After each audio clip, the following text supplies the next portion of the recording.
Salut, j'espère que vous allez bien. Donc aujourd'hui, nouvelle vidéo news sur le Land Avengers Campus qui ouvre à Disneyland Paris le 20 juillet, je vous rappelle.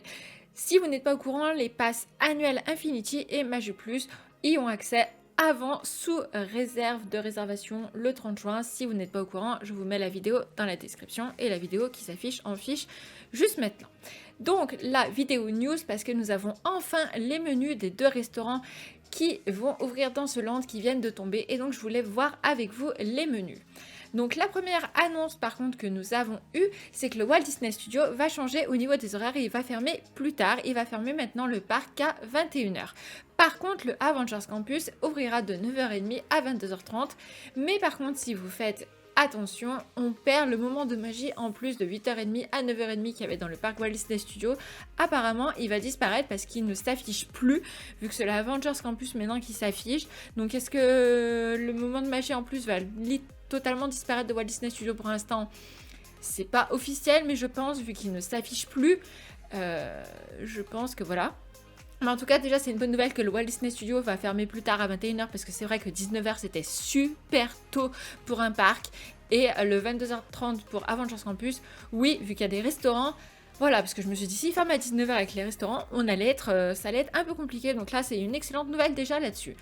Nous passons sur le premier restaurant et nous allons parler direct du Pym Kitchen. Donc je vous rappelle qu'il va être sur les films Ant-Man.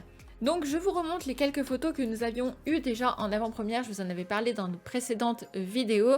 Et je vous rappelle que le Pym Kitchen va être sous forme de buffet. Donc ça va être un restaurant où je vous conseille très fortement de faire votre réservation sur l'application officielle de Disneyland Paris. Parce que si vous y allez comme ça risque d'être très compliqué. Comme le Plaza Garden, il faut faire les réservations à l'avance. Sinon vous attendez un temps fou dehors. Et bah là le Pym Kitchen ça va être exactement pareil. Donc je vous conseille très fortement de faire les réservations. En parlant des réservations, les réservations ont commencé. Vous pouvez aller le réserver. Par contre, oubliez déjà le 20 et le 21 juillet, c'est complet. 20 minutes après que Disney ait annoncé le 20 juillet, vous pouvez y aller, vous pouvez réserver, c'était complet. Donc concernant le Pym Kitchen, donc comme je vous disais, c'était un buffet à volonté. Donc 42 € pour les adultes et 30 € pour les enfants. Au niveau des sélections des entrées, nous avons une salade ancestrale avec du saumon fumé, une salade moléculaire de fèves de soja, donc vegan. Je vous rappelle que c'est le but du restaurant est de faire de la nourriture géante et que nous on paraisse tout petit à comparer. Après nous avons de la salade César et des croûtons, des crevettes roses et mayonnaise au sérum bleu. Donc c'est pour ça que vous voyez des choses un peu bizarres, mais je suis impatiente en tout cas de voir si visuellement ça va ressembler aux images qu'on avait, et du tartare de saumon. Au niveau des sélections du plat, nous avons des burgers subatomiques et mini burgers. Donc par contre là ils précisent pas si on peut avoir des burgers vegan ou pas. Je pense que oui, je pense qu'ils vont faire une sélection vegan et j'espère. Des bretzels subatomiques, des aiguillettes de blé et du pois chiche. Alors ça je sais pas du tout ce que ça va donner vegan, je sais pas. Du saumon glacé aux épices asiatiques, alors ça c'est pareil. Pour l'instant en fait quand j'ai les plats je me dis foula, ça me fait un petit peu peur. Et accompagnement crumble de légumes, carottes colorées et fusilli géant. Donc c'est vrai que pour l'instant je sais pas, j'arrive pas à me donner ça me donne pas faim en fait. Après à voir, peut-être que je serai surprise. Et au niveau des sélections des desserts, donc nous avons un gigantesque entremets à la fraise, un maxi cake et la crème anglaise bleue, les alvéoles de la guêpe. Donc je vous rappelle que c'est sur Ant-Man, et vu que dans les films Ant-Man nous avons Ant-Man et la guêpe, donc c'est normal. Le crumble aux poires, la tarte pécan infinie et un mini cheesecake au kiri. Là c'est pareil, c'est le kiri. À goûter. À voir. Voilà pour ce qui concerne le Pym Kitchen. Nous passons au deuxième restaurant qui va ouvrir donc dans ce land. Je vous rappelle que c'est le Stark Factory. Et là, vous n'avez... il n'y aura pas de réservation possible. En fait, il faudra y aller et avoir une place. Donc, bien évidemment, si vous vous pointez entre 11h et 14h, oui, il risque d'avoir du monde. Il faudrait y aller après ou y aller directement à... Oui, encore, il doit mettre, je dis 11h, mais ça doit ouvrir à 11h30 comme la plupart des restaurants.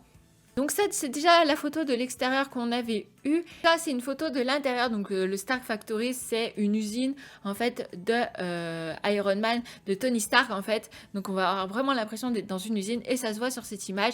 Et pareil, quand je vous l'avais présenté, on savait déjà qu'il allait avoir salade, pâtes et pizza. Et effectivement, ça se confirme dans les menus. On va avoir un bol de ravitaillement avec un salade frisée, bacon, des œufs pochés, croûtons, nature et tomates cerises, un hyper bowl vegan, salade frisée, tofu, mélange de boulgour et quinoa, tomates cerises, des carottes, courgettes, vinaigrette et sésame. Oh, ça va être la salade qui va bourrer, au moins ça c'est très bien. Et une salade frisée et tomates et cerises. Après, quand vous voyez les grosses... Alors, salade d'accompagnement, voilà, quand on voit 3,30 €, ça va être vraiment la petite salade. Par contre, à 8,50 €, je pense vraiment que ça va être la grosse salade qui peut faire vraiment le menu.